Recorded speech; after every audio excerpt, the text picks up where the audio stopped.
need somebody here, one of the curmudgeons here, we need somebody to pass the mic around here. This isn't even on, I don't think. Can anyone hear me? All right, I can do it. No. You like me to do it, sir? There's a switch. Push the button. Get over There's a it. button on the side.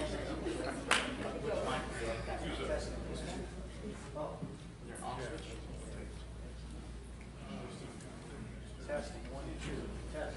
Test?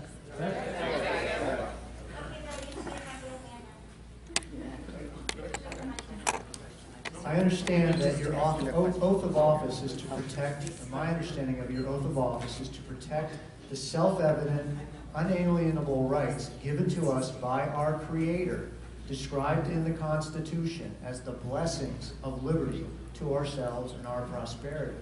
If you do understand and comprehend the intent of your oath of office, please provide me with your explanation of the intent of the oath of office. Thank you.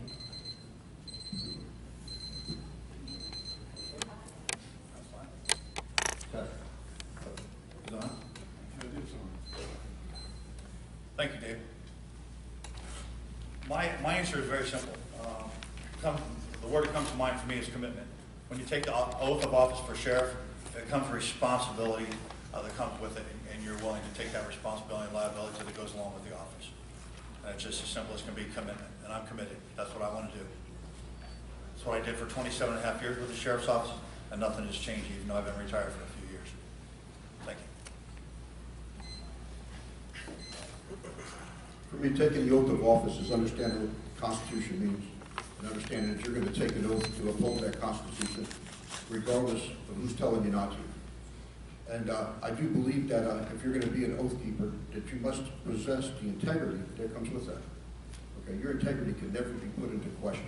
And once your integrity gets put into question, okay, your oath tends to go away. Florida Statute 30 gives the responsibilities of the sheriff. The entire chapter, okay, would be very impossible for me to sum that chapter up here in less than a minute to be able to talk. But understand, being an oath keeper understands that there's more than 1 or 2 amendments. There's a 4th Amendment about search and seizures, an 8th Amendment about beating somebody up or undue punishment. Okay, there's a lot of amendments to look at. There's not just 1 or 2. Okay, so if you're going to be a sheriff that's going to talk about the Constitution and you're going to uphold your oath, know the entire Constitution, not just part of it.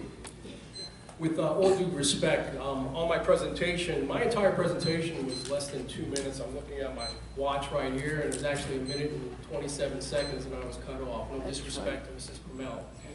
As far as the question from the floor, well, the Florida Sheriff is the second most powerful position elected in the state, whose job is to protect, harm from attack, and protect your constitutional rights. The sheriff and his deputies take an oath to uphold the laws outlined by the Constitution, not the wishes of your local politicians. How was that? That was very good, Eddie. And I agree. It's all about integrity, professional, and trust, and also accountability, and always leading from the front. Yeah, not only we're here to protect our children and our community, but we're here to protect every single body. And we'll talk about integrity, professional, and trust, and accountability. All right, we have a question up front here. One of the other candidates has a question of the sheriff. Do you have it for a specific individual or for all of us? All. All right, go ahead. As you know, my name is David Morris. I'm a candidate for school board, and my question to you is, what is your position on common law grand juries?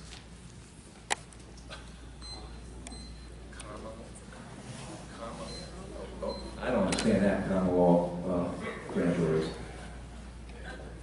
Unfortunately, based on the allocated time that I'm given to respond to that question, I'm not going to be able to answer that question for you. But if you see me afterwards, I'll be more than happy to give you a nice, thorough response. Okay?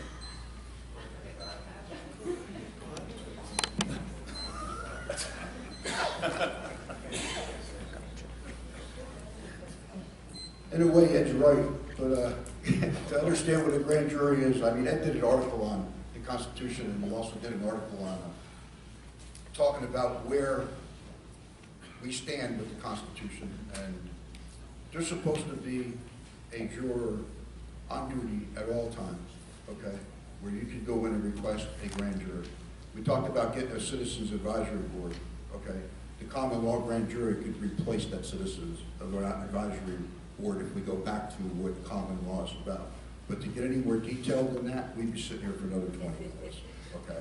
But I'll take it that far just to show you that I do somewhat know what we're talking about here, and then you can talk to me later too.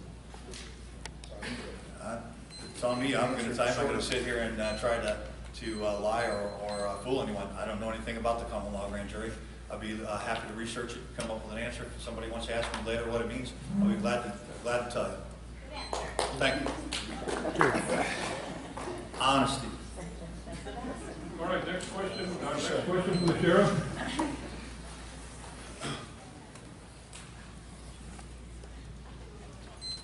The budget for the sheriff's office is probably one of the largest budgets in the county that's administered by one individual. What are your concerns about restricting or realigning items in the budget? The budget has increased $4 million. It was 57.1. It's now 61.2. The law enforcement side of it is 39.9. Court side is 2.6 mil. Correction side is 18.6. Again, the total is 61.2 million. My plan is to reallocate monies if found. There's always fat in every budget. I don't care in what budget it is, the public works budget, the sheriff's budget, the tax collector's budget. I'm sure that there's fat to be found and to be cut. Also, you can reallocate manpower. I'd like to civilianize positions at the sheriff's office if possible. Not all, but I think there's a few that we could civilianize and take certified law enforcement out of it to make a lot more money than a retired civilian would. And I would set command staff salaries. I know the sheriff has entered into an agreement with the command staff, and no disrespect to him, he's not here to defend himself. I'm just saying I would just set the command staff salaries. They wouldn't be going up and down according to the population of the community.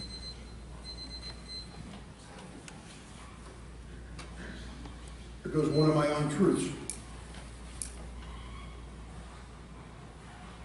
The sheriff's office is top-heavy. You can't get any more top-heavy than it is. We've got a sheriff, a colonel, 3 majors, 7 captains, 22 lieutenants, 36 sergeants, and 32 corporals. Holy mackerel. That's 100 people, and I'm sure I missed a few corporals and sergeants, and maybe a lieutenant or 2. That's over 100 people, over 100 people in leadership positions out of 454 certified officers. You look at the span of control, it's out of control. We have a captain in the jail that supervises 3 lieutenants. That's her job. She makes almost $100,000 a year and supervises 3 lieutenants. When I was a jail administrator, we had a captain as the commander. We had a lieutenant as the assistant commander. When we had the sheriff, and a sheriff, an undersheriff, 1 major, and 3 captains. Wow, let me say it again. 3 majors, 7 captains, 22 lieutenants. You want to know where we can cut some? Let's start cutting at the top. Let's start getting the people, the boots on the ground, the money that they deserve, okay, and take it away from the defense staff. There's an old saying with the state, it's all about quality, not quantity. And my fellow candidate, he hit it right on the mark. When we talk about leadership, we talk about a realignment of our administration, better leaders. As a result, there's less leaders that we need in a department like that. That would be one reduction. Creating divisions within the agency to replace some of the reduction that we may have with the budget. Another thing is the issues with the jail. Mismanaged money there for expansions instead of addressing the issues that are currently existing within the jail. This was one of my number one on my plan, the budget.